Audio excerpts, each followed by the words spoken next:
Prenons un exemple numérique, là, où on va simplement implémenter, appliquer les formules.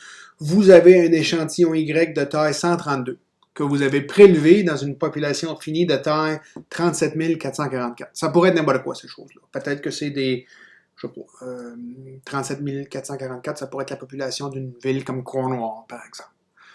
C'est 132 individus dans la ville. Vous calculez une valeur quelconque, peut-être le poids d'une personne en kilogrammes, je ne sais pas là.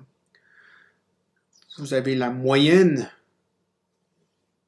des 132 individus, la moyenne de leur poids, peut-être que c'est 111,3 kg. Puis il y a un écart type empirique, l'écart type dans l'échantillon, le S, qui est 16,35.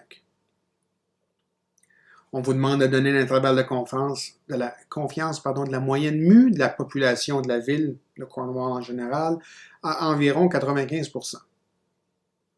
Mais la marge d'erreur sur l'estimation, c'est vraiment le seul truc dont on a besoin. On connaît déjà l'estimateur. On vous a donné que l'estimateur, c'était 111,3. Fait que l'intervalle de confiance, il va être centré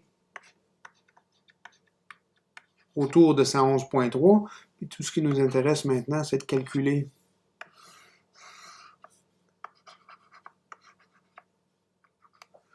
le rayon de l'intervalle de confiance. Bien, le rayon de l'intervalle de confiance, c'est la marge d'erreur. Et là, on se sert directement de la formule. Lorsqu'on cherche la marge d'erreur sur l'estimation de la moyenne en se servant de la moyenne empirique d'un échantillon prélevé d'une population en se servant d'un EAS de taille n, c'est tout simplement 2 fois la racine de l'approximation de la variance empirique. Puis là, ben, on a la formule S au carré sur n minuscule fois 1 moins n minuscule sur n majuscule. C'est vraiment ça qu'on utilise ici.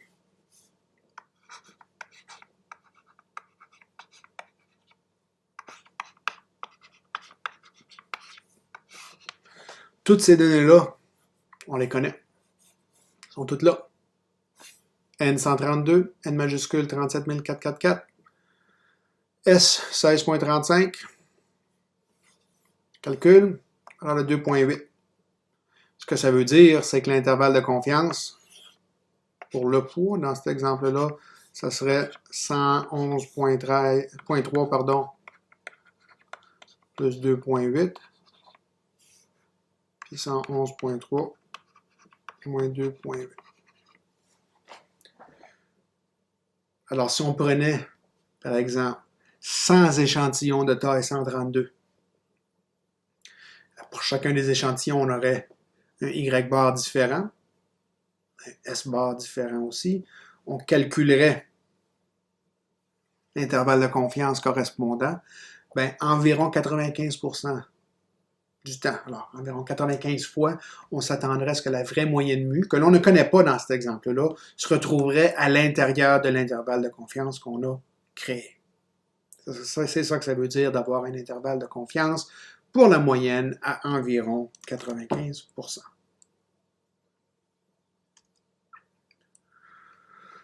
On va revenir maintenant à notre exemple Gapminder. Fait qu'ici, la question, c'est de donner l'intervalle de confiance à 95% de la population moyenne par pays. Chaque observation dans notre ensemble de données, c'est un pays. Chaque unité, c'est un pays. Fait que quand je fais la moyenne, c'est vraiment la moyenne par pays. En 2011, je vais exclure l'Inde puis la Chine, puis je vais prendre des échantillons de taille n égale à 20.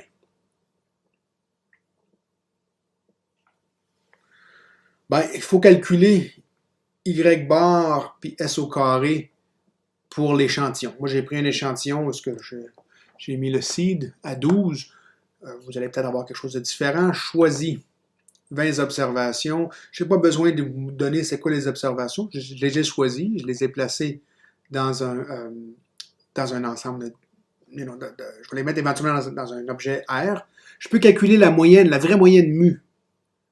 Ouais, je calcule la moyenne de toutes les observations, des 183 observations qui m'intéressent. Je calcule le sigma au carré, la variance de la population, moins l'Inde puis la Chine, et je me retrouve avec les valeurs de 23 311 958 pour la moyenne en particulier. Là, je choisis un échantillon de taille N, 20, parmi mes 183 trucs, et je calcule sa moyenne, son Y bar. Alors, ce n'est pas la moyenne de toutes les observations, c'est seulement la moyenne des observations dans l'échantillon de taille 20. J'ai une moyenne de 25 millions à peu près, 25 85 501. Si on dit qu'on connaît la variance, on pourrait calculer la marge d'erreur de l'intervalle de confiance pour la moyenne directement à l'aide de la formule 2 fois la racine de sigma au carré sur n fois n majuscule moins n minuscule sur n majuscule moins 1. Puis là, ben, tout ce que j'ai besoin de faire, une fois que j'ai trouvé ma marge d'erreur, c'est la soustraire de la moyenne de mon échantillon, puis de l'additionner, l'ajouter à la moyenne de mon échantillon, excusez-moi. Fait que ça me ferait un intervalle de confiance qui va de 67 millions, de 6 759 624 à 43 411 378. C'est quand même assez élevé. Si je ne connaissais pas la variance, alors je calculerais la marge d'erreur en me servant de l'autre formule. 2 fois S au carré, S au carré étant la variance empirique de l'échantillon, sur n fois 1 moins n sur n, puis là, ben, ça me donnerait un intervalle de confiance que vous voyez qui n'est pas très différent. Hein? J'ai 6 755 000 puis 48 38 000, alors qu'ici, j'avais 6 759 000 puis 43 411 000. C'est à peu près la même chose. C'est pas bien différent. Dans les deux cas, la moyenne actuelle, la moyenne mu, 23 311. 23 301 958, elle est contenue dans l'intervalle de confiance. Fait qu'on se trouvait dans une des 95% du temps où la moyenne se trouve à l'intérieur quand on fait ce genre d'exercice-là. L'intervalle de confiance, quand la variance est connue, celui-ci, il est plus serré, plus petit que l'intervalle de confiance quand la variance n'est pas connue. Ça devrait pas mal toujours être le cas, right? Parce que quand on connaît la variance, on a plus d'informations. Quand on ne connaît pas la variance, on a moins d'informations. Ça fait que la longueur de l'échantillon devrait être plus grande, sauf que c'est pas certain que ça va toujours se passer comme ça. Right? Ça dépend vraiment de la quantité qu'on calcule ici. Puis il y a peut-être des échantillons spéciaux qui pourraient subvenir au hasard pour lesquels l'expression qui est ici serait plus petite ou plus grande. Ça dépend.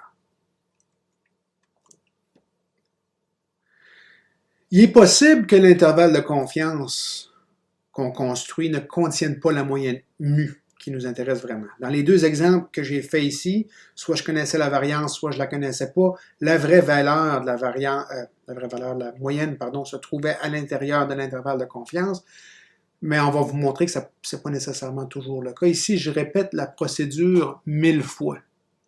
Fait que je vais construire 1000 intervalles de confiance à partir de 1000 échantillons différents. Et quand je fais ça, ben, je me rends compte que la moyenne se trouvait à l'intérieur de mon intervalle de confiance seulement 80% du temps, pas le 95% auquel je m'attendais. C'est parce qu'un échantillon de taille 20, étant donné l'allure de la distribution ici, ce n'est pas un échantillon de taille assez élevée pour que le théorème de la limite centrée entre en action. On ne le sait pas à l'avance. Hein, ça dépend de la forme de la distribution initiale. Quand on dit dans le théorème de la limite centrée pour des échantillons aléatoires simples, il faut que n soit assez élevé, puis que n majuscule moins n soit assez élevé, mais on ne qualifie pas ce que ça veut dire d'être assez élevé. Ben, si vous preniez des échantillons de taille 50, 70 ou 90, la proportion finit par se rapprocher de 95%. Le problème, c'est la longue queue de la distribution, la population. Quand vous avez juste regardé seulement les 183 pays, on a une distribution qui est fortement asymétrique. la distribution des Y-bars. On l'a montré ici, là, le genre de chapeau. Ça ressemble à Dessine-moi un mouton ou au dinosaure que vous voyez dans le Petit Prince. La distribution des moyennes empiriques ici, quand on fait des échantillons de taille 20, on en a fait 1000, c'est pas vraiment une loi normale. Une loi normale, ça ressemblerait plus à quelque chose comme ça. Puis c'est pas ça qu'on observe en pratique, là. Ça fait que toute la machinerie qui est bâtie sur la fondation du théorème de la limite centrée prend pour acquis qu'éventuellement la distribution de la moyenne empirique va être normale. Mais on n'y est pas encore. La taille des échantillons est trop faible étant donné la forte asymétrie de la population initiale. Mais c'est quand même pas si pire que ça. 80% du temps. Ici, je vais inclure l'Inde puis la Chine dans cet exemple-là. On va encore faire des échantillons de taille 20. On va réutiliser le même code. Je veux juste vous montrer ce qui se passe si on inclut les deux valeurs aberrantes. Fait qu'on utilise le même code, juste on va modifier l'ensemble de départ. On n'élimine pas les pays dont la population était plus petite que 1 milliard. On les garde toutes. La vraie moyenne, c'est 71,18. La vraie variance, c'est 68,74. Puis si on prend un échantillon de taille 20, par exemple, je n'ai pris un, sa moyenne empirique, c'était 71,66. Évidemment, les résultats vont changer d'un échantillon à l'autre. Si la variance est connue, vous calculez la marge d'erreur B mu avec la formule qui contient des sigma carrés, vous obtiendriez l'intervalle de confiance suivant. Si la variance n'est pas connue, au contraire, vous obtiendriez avec une marge d'erreur différente, B chapeau. Alors, vous savez de la formule qui contient des S au carré, pas des sigma au carré, puis vous avez un intervalle de confiance qui est différent. Mais dans les deux cas, ici, la moyenne actuelle mu est contenue dans l'intervalle de confiance.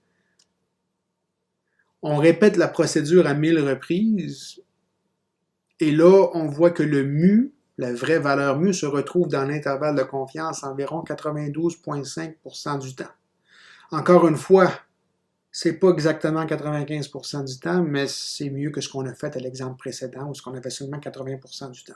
Vous pourrez aller jeter un coup d'œil sur le code que je vous ai donné. Alors, voici l'allure, la distribution des moyennes empiriques. Ça, c'est les Y-bars.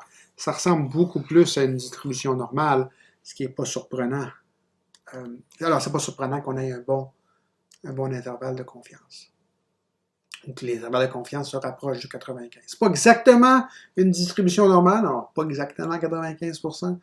Non, on se rapproche quand même de ce qui nous intéresse. Alors, en résumé, on a encore une fois notre échantillon Y, notre population U. On a calculé mu et sigma carré, donc c'est connu. Mu et sigma carré sont connus. Y bar et S carré sont calculés directement de l'échantillon. Et là, on peut calculer les intervalles de confiance pour la moyenne mu, soit en se servant de la formule pour l'erreur d'estimation quand sigma carré est connu, soit en se servant de la formule quand sigma carré est inconnu.